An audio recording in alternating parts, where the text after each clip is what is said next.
Hello, everyone. Welcome back to The Truth About Reselling. We are so happy to have Mmuso with Bolo Trends here. Yeah. Welcome, Mmuso. Hey, thanks for having me. How's it going? It's going good. Great. So if you haven't heard of Bolo Trends, I follow them on TikTok or him on TikTok, and it helps you like as a reseller. Can you tell us a little bit actually, Mmuso, about what Bolo Trends is?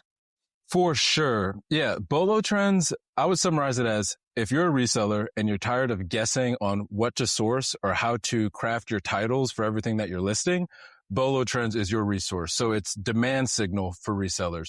What are people searching and what keywords can you use specifically to get the most buyers to your listings? Wow. That's awesome. And you do this for a living, right? You're a data analyst for professionally? Yeah. I've been a data analyst for over a decade now. And Wow. specifically, my discipline of data analytics is business intelligence. So I've worked a lot in marketing and profitability data to understand signals like this. Yeah. Awesome. So what inspired you to do this? Because you have a full-time job outside of this, right? Yeah, for sure. I do. Yeah. I guess what inspired me was I've been reselling a long time. Right? Mhm. Not as much as I've been part-time the entire time, but I was reselling when it was just Craigslist, like before Facebook Marketplace. Of course, eBay was out. But specifically what inspired me to start Bolo Trends was it seemed like everybody were starting these small businesses essentially, right? And it's, for me, being a data nerd, having a business without a data-driven strategy is like nails on a chalkboard. Right. Oh, yeah. And so I see a lot. Oh, you would hate me. You would hate how I run my business. I run it off vibes. Yeah. And it was that. So Sam, it was you. Yeah. I saw you and I was like, you know what? There needs to We be. need to make something for her. Right. Yeah, exactly. And my wife is also a reseller. And so Okay. she would be spending all this time and then figuring out how to title things. And then she'd get into AI on Gemini. And it's like, Gemini's just guessing. You know, it's an LLM that's just like, call it corporate, chic, minimalist, whatever. And it's just spitting out a bunch of keywords as a guess. And so I wanted to take what I know how to do best, which is how do you take a large amount of data and distill it down to something that anybody could understand, and apply that to reselling to help people out, really, because again, seeing people guess when I know that there's a better opportunity. And for me personally, it's like, this is also a way to start a page, right? Nobody's doing this. So why don't I do what I do best, which is take a decade of business intelligence experience and apply it to reselling, knowing that nobody's doing it and understanding that the value would be there immediately. Yeah. Amanda, have you seen some of his videos? Yes, I have seen some of his videos. I was just telling him before this, I'm like, I somehow wasn't following him, even though I've seen like so many of his videos. So I'm following him now. But yeah, it's so valuable. And I do feel like it's like, this is a huge gap in this market, and reselling isn't small anymore. Like, I think for a long time, like there weren't a ton of, there are probably a lot of people doing it, but not a lot of people talking about it. But it is just growing so rapidly in like so many different facets that it's so useful and takes like taking so much guesswork out of it. I can think of so many things that I've listed that had I had more information, I probably could have sold for way more, or things that sat forever that maybe if I had more information or more keywords or more, like a better way to market it, it probably would have sold a lot faster. You know what I mean? So I do think things like this is so valuable. Yeah. I remember seeing a video, Mmuso, of yours that was talking about graduation dresses, and I had that in none of my listings. And I was like, duh. I had like wedding guests and all these things. And I was like, and then I saw another one recently, not from you, but from Morgan from Effie. Is it Effie's house, Amanda? Yes. Yeah. Okay. She was talking about decision dresses. I had never heard of that term. No, I've never heard of that either. It's for sororities. So they have to wear a decision day dress and it has to be white or something like that. And I had never. So anyway, Mmuso, this could be an interesting one for you because I didn't know that there was a dress code for sorority, like certain days. And so, if there was like finding these different pages and a way to like learn all this stuff has been super valuable to me because I had no clue. If I would have found you before, Mmuso, I could have had those before June with the graduation dresses. Yeah, I saw that decision video as well on TikTok. That's super interesting. And it's fun too to see other people's keyword suggestions because I'm taking those and say, all right, well, let's see what the data says. right? So like Yeah. a lot of other creators are feeding what Bolo Trends is building, right? Like, cause right now I've got a database of about 4,500, somewhere between there and 5,000 keywords. My goal, honestly, is to build the world's largest reseller demand intelligence database. We're I love that. What does just that getting started. look like? So right now, when I say I have a database, I mean, I've got a couple different tables, right? So let me not get too data nerd too fast. Basically, think of a keyword like decision dress, right? That's one keyword, right? Keyword doesn't mean literally one word. It could be many words, like anything you would type into Google, essentially. In between like the comma, is that like what's considered a keyword? Exactly. Okay. Yeah. Yep. So decision dress could be one, but then like white decision dress could be another, or graduation dress or graduation midi dress. Those are all different ones. So it's like, it ends up being kind of like if you think of a tree to branches where it's like, okay, you have graduation dress, but you could have graduation midi dress, or you could have like from pants to jeans, from jeans to 100% cotton jeans to wide leg denim, barrel leg denim women's, barrel leg denim men's, and so on, right? To find, okay, where does the demand actually live? Is it at a very specific level, like pleated midi skirt, or is it at a higher level, like wide leg denim? You know, and so that's what I'm finding, as many different variations of those kinds of buyer signals and buyer keywords that they may be typing into Google today. And I'm recording those into a database, and then I'm tracking them month over month. So right now I've got 15 months of data for about almost 5,000 different keywords. And I'm trying to grow like 1,000 keywords every month. Oh, wow. Yeah. What is the highest searched that you can think of off the top of your head? That's interesting. So one I looked at recently actually was a graduation dress. So back when that was, I guess this would have been May search volume. That was over, I think it was like 600,000 searches. Wow. And it goes from that per month down to things that are really small. Like I just was looking at off shoulder top, and that's like 8,100 searches. Oh, wow. Right? Okay. So it's not that, then you get into this balance of, it's not that there's not a lot of interest in that, but maybe it's that's too, like people aren't searching that for some other reason, right? Maybe they're searching for specific branded tops or a different variation of off shoulder, something like that. So the span could be hundreds of thousands down to a couple hundred, and then I just don't talk about it on a video. Right. Interesting. So this is something that I think about a lot, is using AI in business, in reselling business, because we're trying to do secondhand, right? Which is more sustainable and all of that. But then I get guilty because I'm like, well, I'm using AI, and each input and output is using a lot of energy. And so I have started batching my things. So I do like a batch of 10 in an Excel. I had Claude help me create a template so that I put it into it, upload the pictures, and then it spits it out to me. But it seems like what you're talking about, that could actually be something where we like pick up the keywords from your database to input into it instead, which is like less energy, less AI usage. Am I thinking about that right? For sure. Absolutely. Right. Because this database it's not AI, right? It's not like you're going into Claude and it's going to find it somewhere, wherever its data lives, right? So where I have it, the idea is that is a static resource that ideally at some point, resellers could tap into so that they could find what's in demand for whatever they're using right now. And even better, right? Let's say I'm not tracking something like that and you wanted to find, I don't know, men's cotton short sleeve button downs. And that's not in the database. You type it in, the process that I'm using to find the Google search volume, you could tap into that directly and go get it. But ideally, again, all of this that we're talking about, it's not AI. It's just good old fashioned data science. Yeah. Yep. I would much rather use that because I feel very bad. Yeah.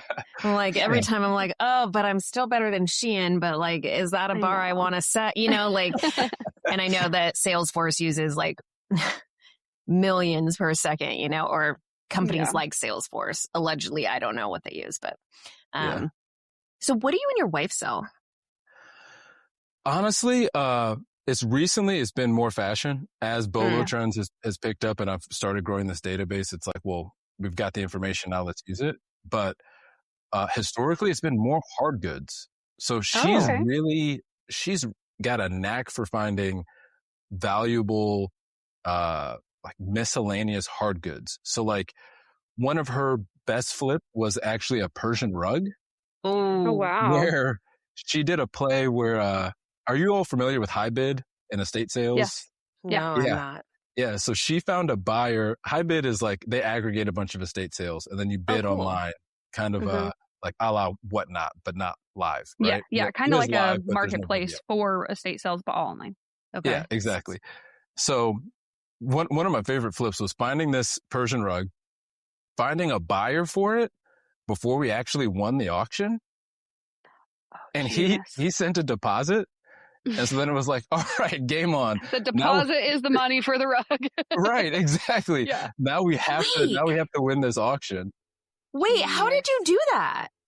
So we took the photos of the Persian rug and I wish there was a way to automate this, but it's so involved and I don't have the skill set to do this, but effectively where the hard good wins come from is diving into the niche Facebook groups. Right? Oh. So there's a Facebook group for everything. We sold an old train like light, like it's like kind of a stoplight sort of thing that somebody upcycled into like a lamp. And there's a like train stoplight specialist groups, like several, not just one. Wild. Yeah. Know? What? And people get hyperfixated on very specific things. Yeah. Yeah. Yeah. So. Whoa. Okay. So y'all have been using this like in a way the whole time you've been selling then, like technology and data. Yeah.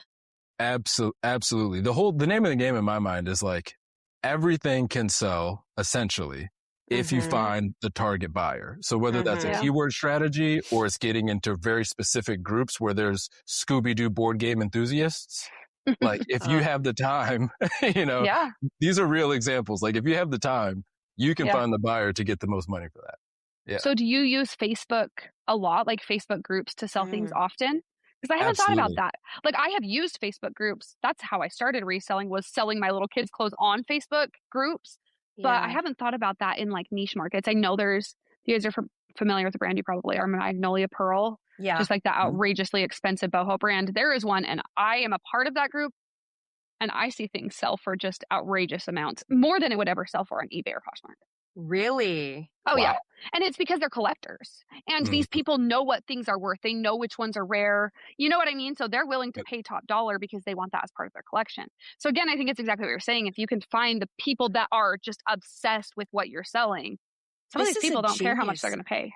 Yeah, this is a genius idea because I have so much vintage Ralph Lauren because I guarantee there is hundreds of Facebook groups. Wow. I've never thought of this. This is, Wow. That's so cool. Oh, sorry. No, go ahead. No, you're good. Go ahead. I was just going to ask if either of you collect things. No. I have a small collection of foreign currencies. Okay. That's my thing. That's cool. Yeah. Like when I go to different places, I like to bring home a little bit of the currency, but that's cool. I love that. And that's small too, because we started doing it where we bring home mugs. Not a good idea. Then you're overflowing with cash. Right. Yeah. That becomes a lot fast. Yeah. I'm not really a collector at all. Do you collect, Sam? Besides mugs? I don't collect. But I will say my reselling, I like hoard reselling stuff, which is like a problem, but I collect a lot of I have realized that I love vintage Ralph Lauren. And so that is what I would say I collect, but I collect it to resell it. So I would say that would be the one, or anything horse or peacock. I love both of those things to sell, or like ducks to sell. Yeah. But my stuff is to collect it. I love looking at it and then selling it. Yeah, that's where you get your like little my hit. Kind of transient. Yeah. That's cool. Yeah, horses. I mean, again, Facebook groups sold a pair of riding pants that my wife spotted in a Goodwill. That was like, oh, nobody knows what this is, but these are like real riding pants. I was like, all right, okay, whatever that means. Sure. And we lived in Kentucky at the time. Oh, and so, that's good stuff. Right. So we've got there's a huge equestrian community out there. Equestrian Facebook groups, took a couple weeks, sold these riding pants for like $170. It's wild. Yeah. That's so crazy. Yeah. Yeah. Okay. So did you find, back to the Persian rug, did you find the buyer on a Facebook group? Yeah, exactly. So we actually ended up, this one's interesting because he's a reseller. So he's out in California. He takes the rugs and cleans them really thoroughly, and then he sells them. And so at basically no cost, right? Because he gave the down payment, which is what covered the auction. And all in all, right, this sort of arbitrage of like marketing it before we even purchased it, winning the auction, and then he sent us instructions on how to professionally fold it, and he paid for all of the shipping. It was over $1,000 that we made just by finding the right buyer at the right time. Yeah. And it's so genius to do it in a way where you're never even like fronting the cost. Yeah. And what's cool too in the Facebook groups, right, is because there's more of a permanence than in a eBay or Poshmark transaction. So like we have that guy's number. Yeah. It's like if we ever find another Persian rug, actually have a contact. He gets the call first. Like, hey man, we're at this estate sale. Do you like this one? So yeah. We went to a friend's house the other day, and we were walking by this garage, and it was filled with Persian rugs, and this old guy was out there selling them. And so we walked by because we're in the Bay Area. So we were at a birthday party in Oakland, and we went and talked to our friends, and we're like, dude, what is going on? And she's like, oh, he's like a very well-known Persian rug collector. And so people come in from all over the country to buy Persian rugs from his garage. And it was just like this little garage, and they were hanging up, and he's just like sitting there like it's a garage sale. But like I was walking by and I was like, I know those are worth thousands of dollars. Expensive. Yeah. But it was funny because it's like this little teeny, garage in Oakland. It's so niche. Yeah. It's probably your same guy. That's awesome. Yeah, exactly. Whole time. Yeah. That's funny. So now that you're doing fashion, so Amanda do you know anything about Amanda's business? Only from what I've heard on the podcast, but okay. So she does palettes. So Amanda gets palettes and does whatnot shows, but you used to, and you also sell like traditional online as well, right? Yeah. Yeah. I'm trying to get back at it a little bit more. But yeah. It's hard to balance it all. So I guess, Amanda, you kind of have your business a little bit more figured out. So for somebody who is like me, where I do have an MBA, so like I do know how to do business, but I still go off of vibes. What is like your tip for as we're trying to as we're sourcing or as we're creating our listings? Obviously go to your page, but what are your kind of tips as we're creating descriptions and titles? Yeah, I would think, I think the one thing that everybody listening could take away, whether you follow Bolo Trends or not, is think of your title as your billboard for your listing, right? I think a lot of times resellers generally just do what they see other people do, and they think that that's what works, right? Which, for example, could be you list let's just say it's a random t-shirt, and you put the brand name in the title, but that brand name is worthless. You know that the brand isn't what's selling it. What's selling it is maybe the fact that it's 100% cotton, or it's satin, or it's silk or something, right? And so I think consider your title as your most precious piece of real estate for your listing. And don't put anything in there that you're not confident, or at least have a strong hunch, is going to help its odds of selling, right? I think oftentimes brand could be replaced with material or construction or some sort of, or the type. So like, instead of calling it I'm trying to think of a brand that we can all agree isn't worth putting in a title. Like Forever 21. There you go. Thank you. Yeah. They're out of business now anyway. So instead of calling it a Forever 21 leather vest, something like that, right? You could call it a Western genuine leather vest. Yeah. something like that, right? Mm-hmm. Because Forever 21, nobody's buying it because, oh my gosh, it's Forever 21. So And why in are you fact, that may wasting? turn buyers off. Exactly. And Yeah. meanwhile, style-based selling, as it's been called in the community now, it's like that. Some people will buy it because of what it is and ignore the fact that it's Forever 21. But if you draw attention to the brand and the brand is not seen as something that's high quality, you're doing yourself a disservice. Yeah. It's like, no, that's such a good point. It's like when I get tricked a lot by Shein because I'll be in the thrift store and I'm like, oh, that's super cute, or that's linen or whatever. And then I look at the tag and it's Shein and I'm like, ugh. But then I'm like, I've started kind of changing the way I look at it, where I'm like, well, it is linen. I know Shein's linen is not the same quality as, nice linen, but it's like still linen and we're giving it a second life. And getting it out of a landfill. Yeah. So I've kind of started changing my mind on it, but I agree that if it's like if you're not leading with that, because I have also like tried taking those titles out but I put them in the description, or sometimes I'll leave it out. But yeah, like Chico's, for whatever reason. So I sell a lot of like, typical old lady brands, as people call them. I love them, like Talbot's, Chico's. What's the other one? But all of those, Eileen Fisher, all of that stuff that a lot of people are like, oh, that's old lady. But I'm like, it's such high quality, and I don't know, you can just, you can make a lot if you just focus on like the construction and the quality of the product rather than the brand. For sure. Absolutely. And I think that a lot of those brands get overlooked despite a lot of the data showing that that's what sells the most, like ThreadUp or Poshmark. When you look at the top brands, they're not ultra high luxury. It's not the fun thing to buy. It's not the fun thing to find. It's like, exactly. Yeah. But it sells over and over and over again. And for me personally, I'm the type of reseller where I would take sell-through rate over, like, I'd rather sell something in 2 weeks for 3x profit than 20 weeks at 6x. Same. So I have been slowly moving to that because I am notoriously the one who's like, I'm just going to hold on to this because I know there's a buyer out there. And so my sister-in-law has actually been helping me with this because she's like high volume. She lives in Maine. So she goes to the bins once a week and she does high volume, and they have great stuff. That is great bins.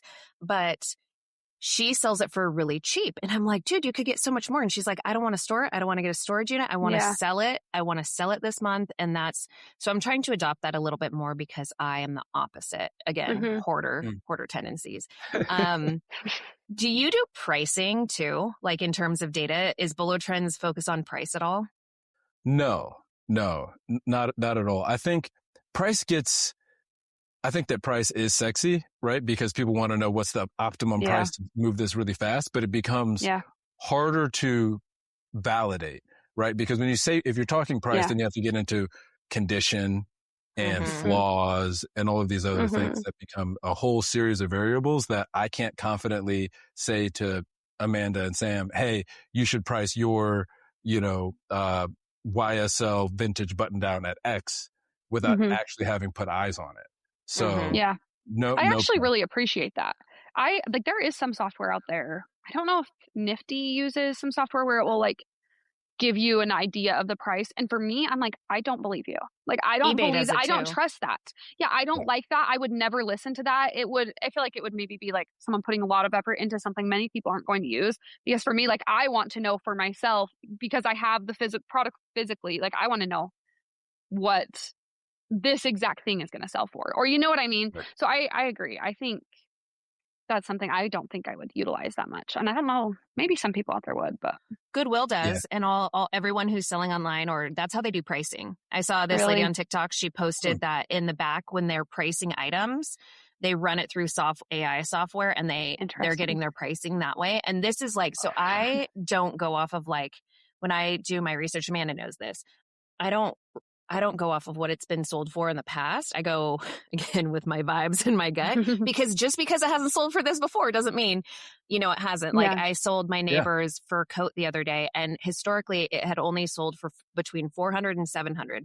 So I listed it at 2,500 and it sold at 21 within like 30 days. And so, but historically that shouldn't have happened. Nothing had sold like that, like ever. So I don't know. There is something, I don't know, the psychology of what people buy. Sometimes if it's priced really high, they're like, I okay, agree. I guess I should get this. Yeah. It's like perceived value. It's like you're making them think with your price that it is worth that amount of money. And sometimes that doesn't work. And sometimes people are like, you're crazy. You're pricing it way out of this universe. Right. But yeah, I think a lot of that is. I also think, Sam, your business is like a little bit different where you're picking up, you're mostly style based. You know, like you're not going heavily on brand. You're not I'm not that you never do that. Yeah, except for you Ralph. do. Yeah, exactly. Right. But it's like, I think, so for your business, having a lot of keywords, and you don't necessarily need to price based off sell-through rate, or you don't need to buy things. You don't even do that. And you don't have to, because you have a really good eye for it. And I think that's different than, I would say, like the majority of resellers. There's definitely resellers out there that are basing up or picking things up based on vibes or like just their gut feeling. But I think that really pays off for you in a way that it wouldn't pay off for a lot of people. I would be out here picking up random crap and it would sit in my house for 2 years. So, well, I mean, I do have storage units, 2 of them. So. Oh, nice. Yeah, because Sam, most of what you're buying is vintage, isn't that right? Yeah, it's vintage and luxury, like really like obscure. I'm in the Bay Area, so I have access to like a lot of, I don't know, just there's a lot of money here. And so our pricing for what we pay at a thrift store is much higher than a lot of places other than Austin. Austin's really high for their pricing too. Interesting.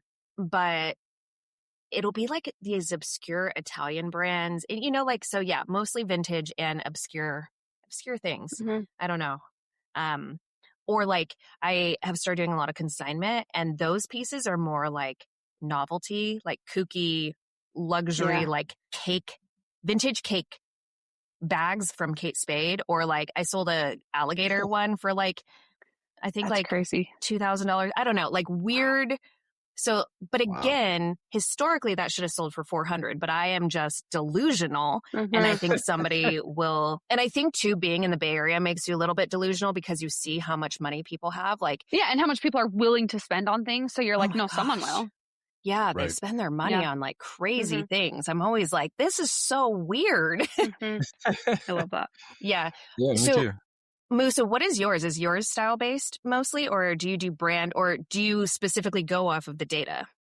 At this point, it's all data driven. So I'm going into the bins. So here in Northwest Arkansas, where I live, we've got a bin store in Rogers, Arkansas, and I'm going in with a pick list. So like I'm blind to anything that's not. You already know what you're looking for. Yeah, this is all I'm picking. That's fascinating. What do you put on your pick list?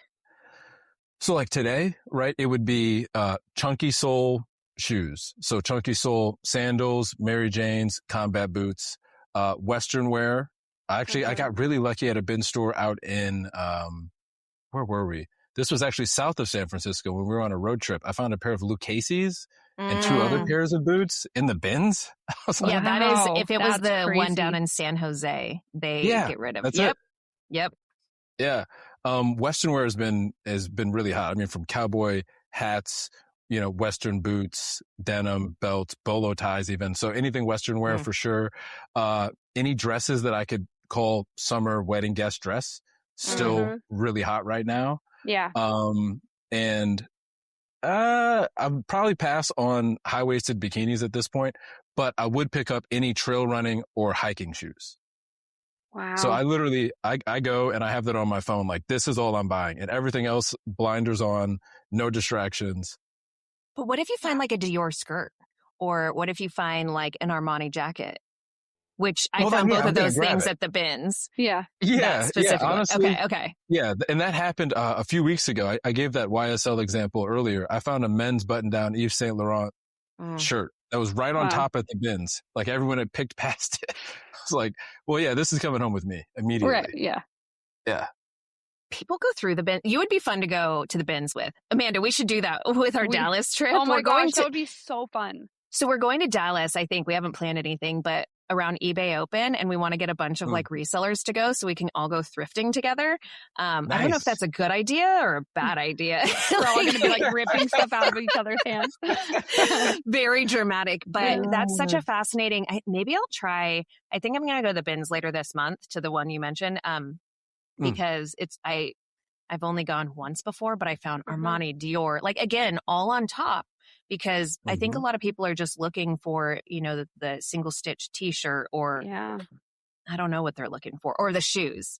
A lot of people just go through shoes. Have y'all heard of the new thing people do? And I saw it happen in Austin, where they take one shoe so that you have to go buy the shoe from them if you find the other one. What? Yeah, I hate that. That's ruthless. I don't like that at all. Yeah. Yeah. So I didn't see her selling them, but she had a whole bunch of shoes, and I noticed they weren't all matching, like just overflowing multiple carts. And I was like, they're not matching. So she must be doing it. But then I saw someone post about that, and I was like, okay, that's what's happening. Yuck. Yeah. Wow. They're going to have to crack down on that. How can you do that? No. And then if no one buys them, then they're all going straight to the landfill because you took one half of them. Mm-hmm. And as the bins go out, as the bins rotate. Yeah. You're never going to be able to match them back up. Right. It's horrible. It's I hate that. Yeah. And there's already so many ethical conversations around reselling. And I've heard people call scalpers, like concert ticket scalpers, resellers now. And I'm like, because now people are saying like StubHub is a scalper, but they're also resellers. And so I'm like, this is just going to get worse for the industry and make us all, Yeah. I think that I'd love to hear your thoughts on that, because it's something that I've given a decent amount of consideration. Like, what is the where do resellers stand morally? And I think that it's hard to argue against it being a net benefit, right? I think that if you consider the amount of overconsumption and the massive amount of waste that is produced, if you're able to find something that is already slated, like, especially let's just take the bins as like the flagship example, right? These goods are either going to be shipped to another country where they may end up in the ocean on a beach somewhere, or who knows what. Or you could grab them out of the bins, which is like, in a lot of ways, one step above dumpster diving. And I mean that in the best way. It's so true. Yeah.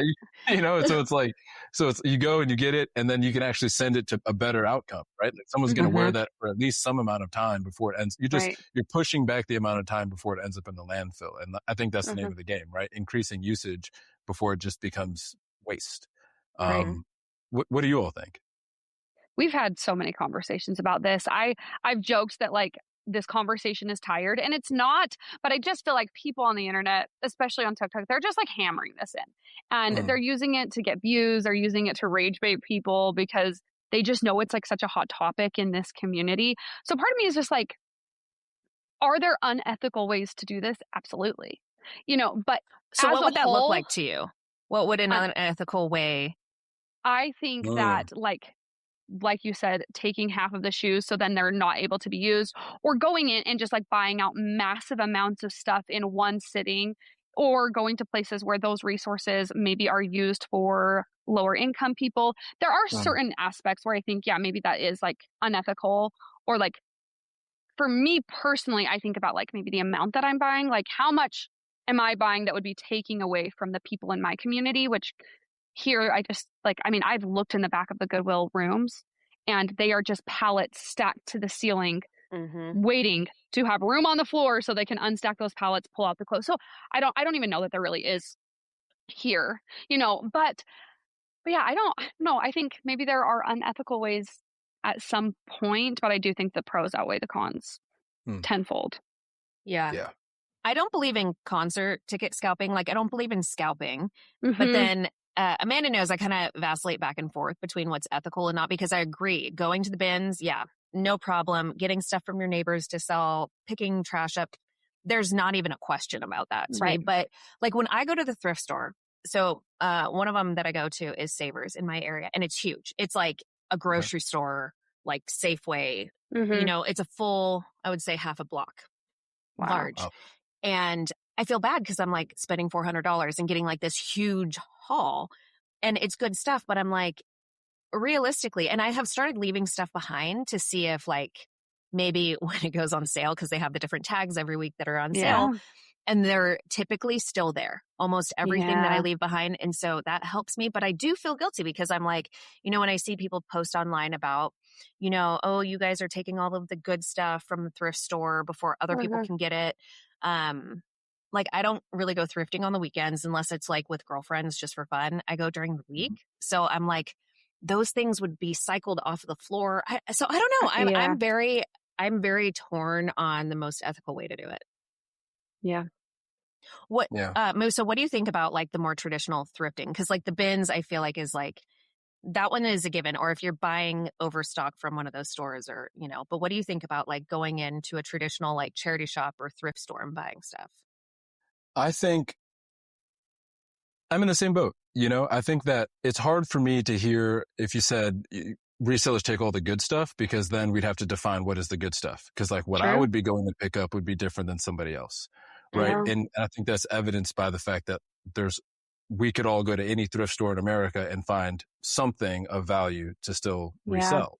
Right. And I would overlook a million things that someone else would come in and see right off the bat. Yeah, exactly. And I think if you were to ask the charity owner, what is their perspective?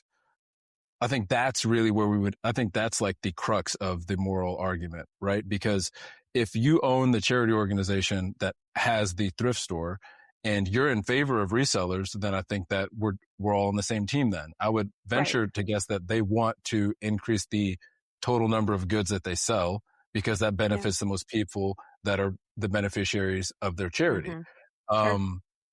Maybe they have a different opinion on that, but I know, at least I've read that Goodwill Corporate is totally in favor of reselling.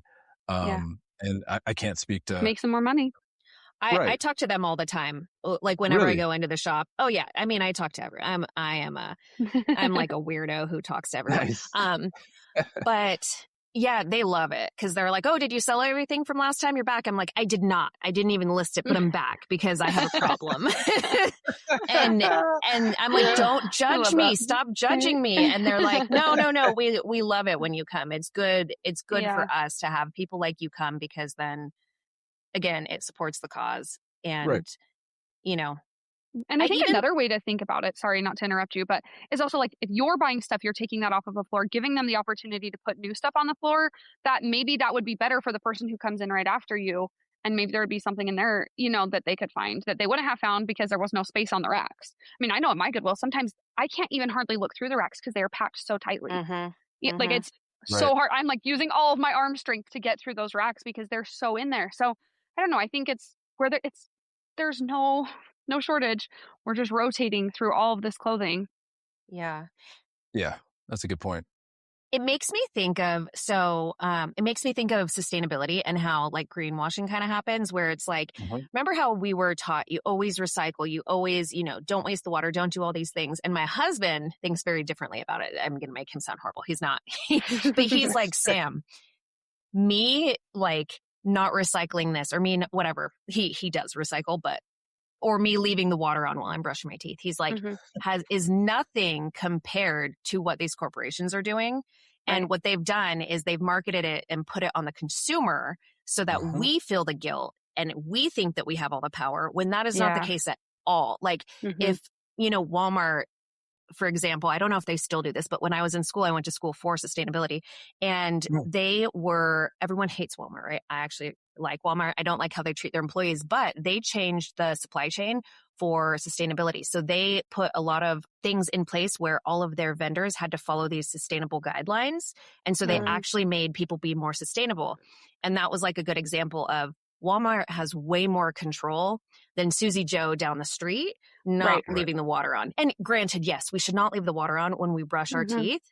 But again, it's like that same argument with AI. Like there's a lot of guilt on consumers when it's like, do you know how many, and I also worked in tech. So you probably know this too, like how many queries are sent per second by each, like it's just, again, it's pushing it all onto the consumer so that corporations can go do whatever they want. Agreed. Totally. Yeah. Actually, I used to work for a sustainable e-commerce grocery store. Oh. And I don't know if you've heard of Imperfect Foods when they were around. Yeah. I used to get, are they not around anymore? Well, they were acquired by Misfits Market at some point right after I left. Yeah. I don't know if that brand still exists, but I know that it's one company now. But we had the same conversations about like how individual responsibility gets pushed on rather than actually recognizing the massive international supply chain issues that, that need to be addressed. And they're the people with the most resources too, where they could make the impact. They're choosing not to. Totally. And putting on people that have an impact, yes, but a much smaller impact. Totally. Which is why I think it's cool to see some of the ways that corporations are getting into, or now they're playing a role in reselling by having their own buyback programs. Yes. Right. I think that that's a brilliant move. And I think that there could be an interesting strategy for resellers, right? Like if you find something, I think it's the North Face has their own buyback program now. Yeah. Where I saw somebody, I can't remember who it was on Facebook. I wish I could give them credit, but they basically sourced a bunch of North Face goods and then just sold them back to North Face directly without having Jack to list did it on. that.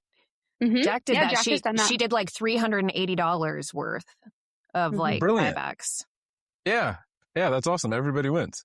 You know, the corporation recognizes that we could play a role in getting some of this merchandise value back. It's sustainable and it gives resellers or anyone else, right, an opportunity to get in-store credit at the very least for going and digging it out of this sort of gray market that we call the thrift store. Right. Right. And then either resellers can use that for their own personal use, or they can get really high-end items to resell and make money. Yeah. So, yeah, exactly. I've heard J. Crew has a buyback program, $5 for any swimsuit. Really? And it doesn't have to be their swimsuit. Interesting. Yeah, Whoa. you just bring any, so add swimsuits to your list. Yeah. Well, I mean, first verify that what I'm saying is still the case. But I know Lululemon does it too.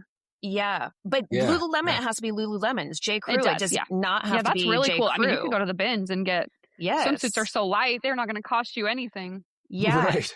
But I mean, it is like a smart business practice to have all these things. Isn't Free People the number one, like one of the number one sellers, like their actual store on Poshmark? I think they're like one of the top Poshmark sellers. Yeah, they started their own store on, and I think that's what depressed the Free People market is because you can just go buy it from Free People. So they're doing these buyback and then they're selling them on Poshmark. Yeah. It's like a whole, which is great, I think. Like it sounds bad in theory where you're like, oh, well, they're just doing this. Well, it's keeping it out of the landfill. Yeah. Right. Okay. This is on the other side. I don't know if you guys have heard. I know this has happened with some kid brands, but people, like companies have been shutting down their buy, sell, trade Facebook groups because they think that it is promoting people to buy secondhand and not buy from their website. So they think it's literally taking away from their sales. And that leaves such a bad taste in my mouth. I hate that so much because I know this is specifically happening with Bamboo. I can't remember what company, so I won't even say one, but it's happening with one of a few of the really big Bamboo companies. They came in and shut down all of their buy, sell, trade groups on Facebook, which were massive. You mean like Magnetic Me? It's not that one, but similar. Yeah, similar. So I have purchased on there. I have also sold stuff on there. But you think about like your kid who's a baby is not crawling and is wearing pajamas for 3 months and then they're in perfect condition. So people are just going on there and selling them for half the price. And so they've come in and said like, you're not allowed to have buy. That's so sad. Wow. That's so sad. I hate that. I hate that so much. And it makes me like, I will never support those companies, because that's. I want to look up what brand that is. Yeah. Yeah, I think it's also just a weird conclusion to draw, right? Like, I think that a lot of people that are buying secondhand were never going to buy retail in the first place. That's exactly it. Yes. So it's like more brand exposure if you're able to get those cycling through people who maybe wouldn't. And then if your quality is that good, maybe they will come to your website when they need the next size up and they can't find what they want. But you're taking that out of the realm of possibility now. Yeah. Yeah, I like what you're saying because if secondhand purchases can be the initial brand exposure that buys somebody into your brand, then you just got rid of your lead engine. That's like these Facebook groups are lead gen essentially. And honestly, they were insanely popular. Like there are hundreds of posts a day of people selling their kids stuff. I mean, some people spend a lot of money on their kids stuff. Was it Kite? I can't find it. Was it Kite? So it was either Kite or Little Sleepies. Okay, that makes sense for both of those brands. Yeah, it was one of those. Or now that it might have been Posh Peanut. I feel like I was a part of so many. So it was one of those three, I'm nearly positive. I could go and look on my Facebook because I remember all of a sudden they're like, yep, this is shut down. No new ones are allowed to be brought up. So what's interesting to what you said, Mmuso, is brands are finding that it is a lead gen. So that is why they're like supporting and trying to do vintage on their own sites. I forget who was talking about it. It may have been Ralph Lauren talking about vintage being an entry point for new customers and an acquisition like point. So it's really weird that they would shut down a Facebook market. Yeah. Like, and it feels really greedy to me. I don't know. It feels just like, I don't know. Yeah. I don't like that. Yeah, me neither. Yeah. Have you ever, I know, Mmuso, you don't have kids yet, but Amanda, do you ever do the trade-in program at Target for Cat and Jack?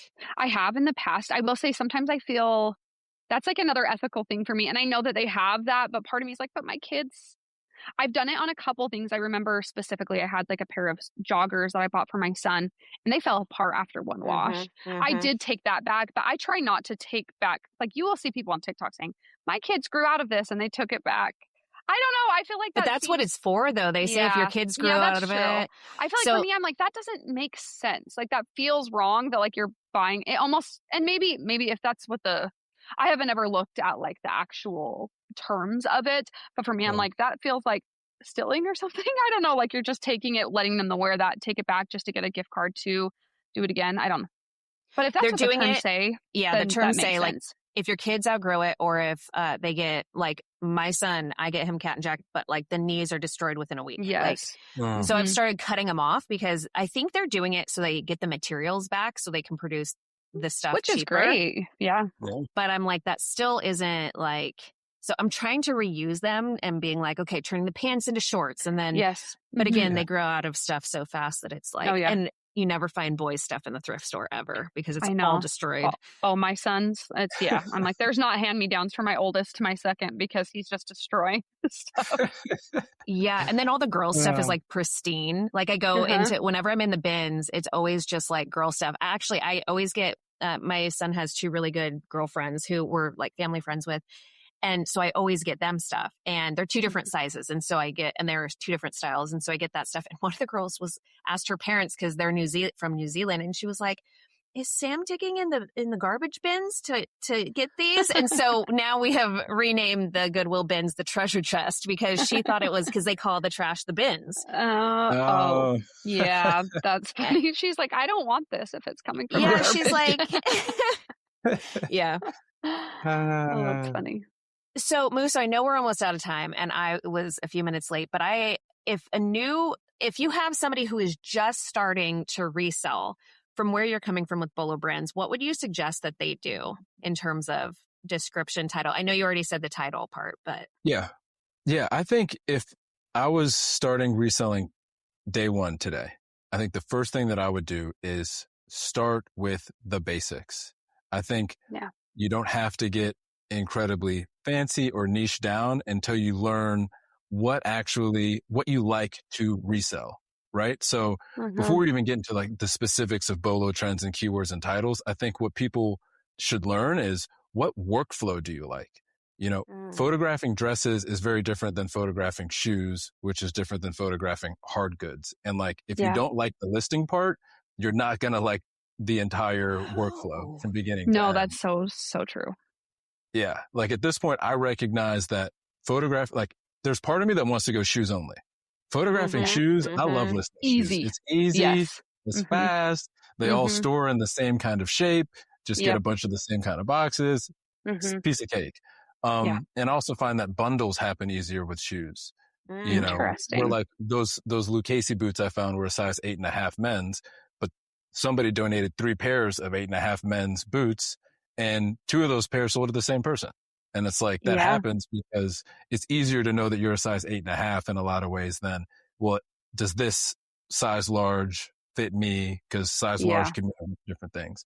So I would say day one, just test with the basics. Try shoes, try dresses, try shorts, pants, hard goods, whatever it may be.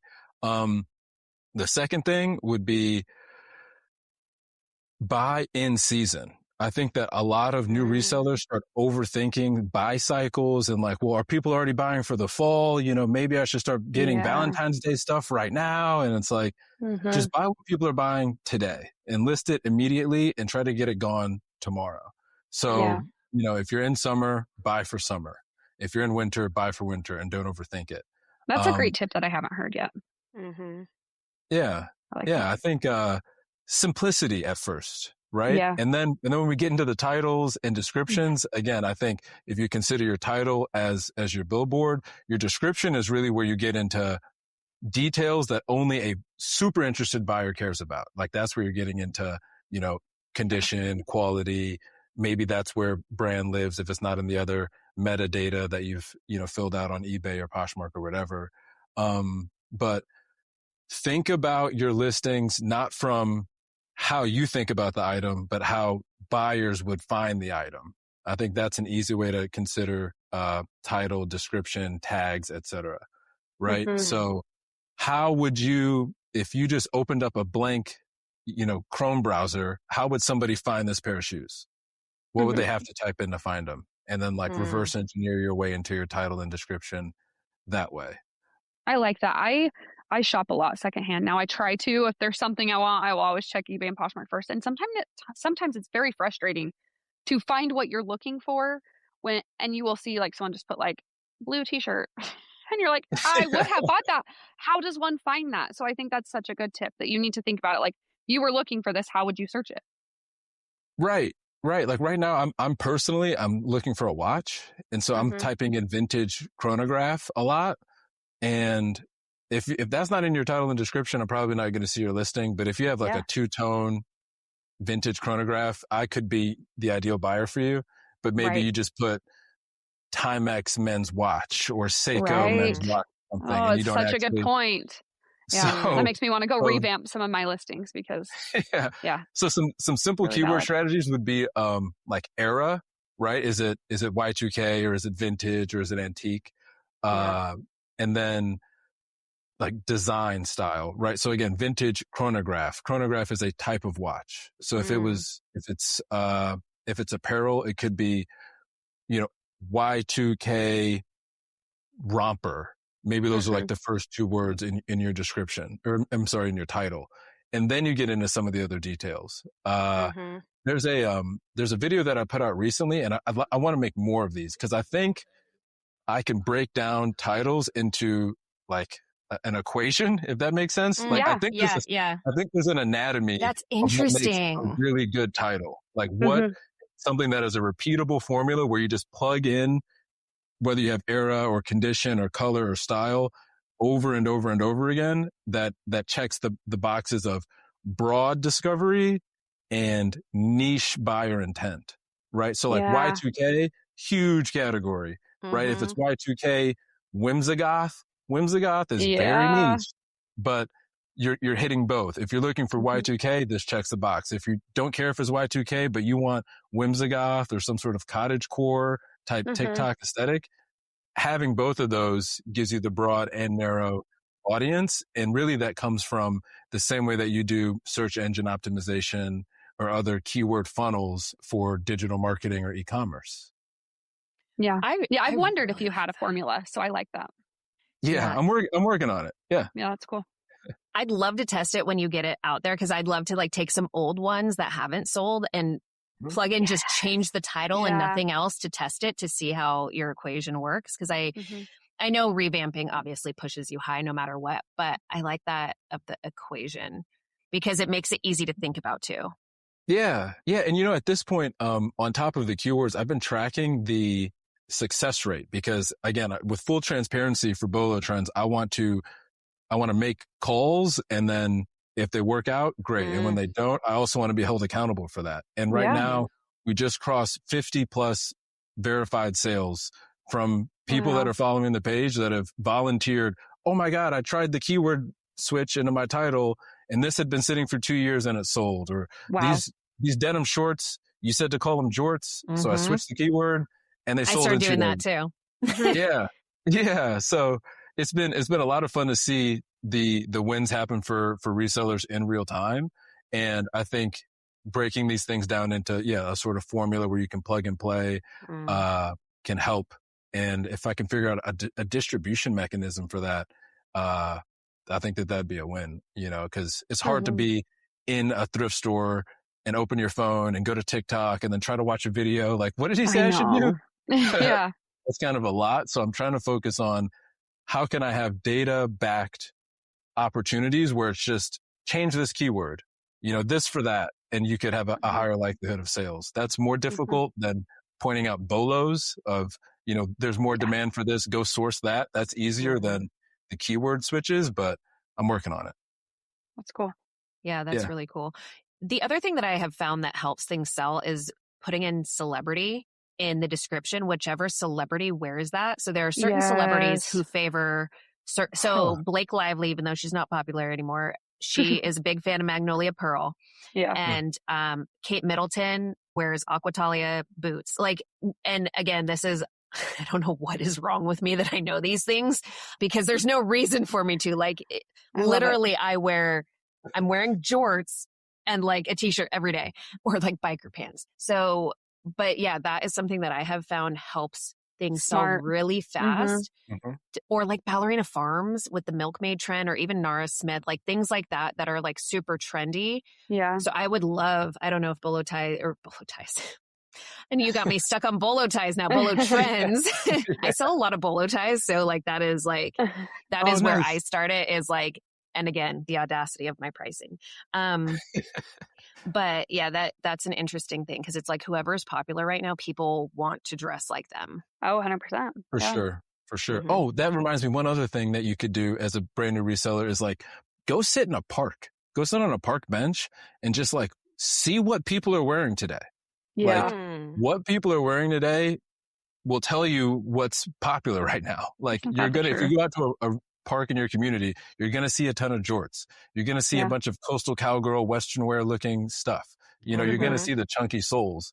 Some of the data that's making its way into the database and then into the TikTok videos is because I've observed it outside.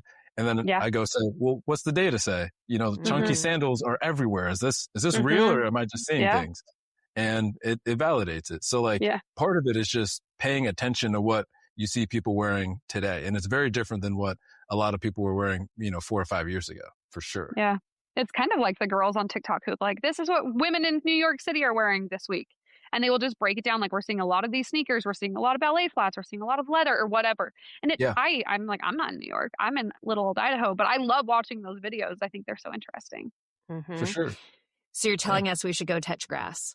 Like, touch actually. grass. Out of your house. I need, like, honestly, that's advice I need, because I tend to like hunker down, and I could list things for literally like from wake up to sleep if I was able to. So the touching grass thing really is a helpful tip. Like, no, I'm serious. I know it's funny, but it's like, yeah, I think too, as resellers, we do get stuck in like being on our desktop, being on our phone, being on, 100%. Like in a thrift store, and not out in the real world and like living like how everyone else does. Yeah. Yeah. Yeah. That's a great tip. So where can people find you? Where can they learn more about who you are, what you're doing, and where can they follow you? Yeah, on social media at Bolo Trends, BOLOTRENDS, everywhere on all socials, YouTube, Facebook, TikTok. Also just launched a newsletter that I would love for everybody to sign up for. So the newsletter, which you can get at bolotrends.com, is totally free to sign up for. Effectively, I'm analyzing way more data than I can make videos about. That plus there's some data where it's interesting, but not quite interesting enough to spend the time recording and editing a video about. And so that sort of spillover is what goes into the newsletter. It's valuable. It's the same data. It's real, but there's not enough hours in the day for me to make, at this point, to make 20 videos a week.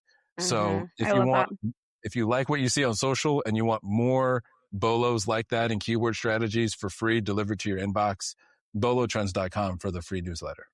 I love that. I would really encourage anyone to go sign up for that. I always say that like knowledge is your superpower in reselling. The more you know, the better you're going to do when you're at the thrift store, or when you're sourcing online or whatever. Like, you just need to know a lot of stuff. So I think that's great that there's another avenue for people to get more information. Yeah. And we'll make sure to link everything. Yeah. Also, have you thought about doing a Substack? No, I'm familiar with Substack, but what do you think I would get out of doing a Substack in particular? They're saying, I don't know, I'm going to have to try it myself, but they're saying that's like where brands, like I reached out to somebody to sponsor and they're like, well, do you have a Substack? What is your Substack following? And that was the only thing. And this is a very massive company. And they were like, we will sponsor you as soon as you get a Substack following. Wow. And so that, anecdotally that is, but they are like an international, like $1 billion brand. I will tell you offline who they are, but please do. Yeah. That's interesting. Yeah, so that is where everyone is going right now because TikTok, the algorithm has changed, but they're looking for content creators. These big brands are looking for content creators on Substack. So that is where I am trying to get one started. It's in my head. It is not on paper yet because I want to get one started for us. But it, like prioritization just one of is the never million been my things. thing. Yeah. Yeah, I get that. But I mean, we do have someone who will sponsor as soon as that happens. So it's so cool. I'm going to try to work on that this week. But anyway, I would look into that if I were you, just from like a brand perspective. Yeah. So I guess people are making a lot of money on there, and you can also do paywall videos and stuff like that. That's cool. Yeah, that's interesting. I definitely feel like there's an opportunity to go deeper into what Bolo Trends is doing behind a paywall. I'm hesitant to, I don't know where that line is, right? Yep. At some point, I know that the offering I could justify the price, but I haven't found that yet. So for now, I'm just giving away as much as I can for free. I do think though, you are doing so much. You could absolutely justify charging for your services 100%. And there are people paying $5, like sourcing school with Casa Chic. She charges $5 or $9. Like people are like making a living off of this. And I think, you do have a really valuable service. I mean, literally I went in and changed things on multiple videos, and I have been selling a lot more dresses than I was prior to that tip. I don't know how to quantify, cause I'd have to pull like, what did I change? And organization's not my thing, but yeah, we will make sure to link everything that you said. And again, go follow Mmuso, sign up for the newsletter, maybe a Substack one day, and maybe even a podcast. I'm going to throw all these things out at you because I think you have so much value to offer. You really do. Yeah. I learned so much during this. So same. I really appreciate it. This has been fun. Yeah. Thank you. Thanks for hanging out with us. And thank you all for listening. See you next week. See ya.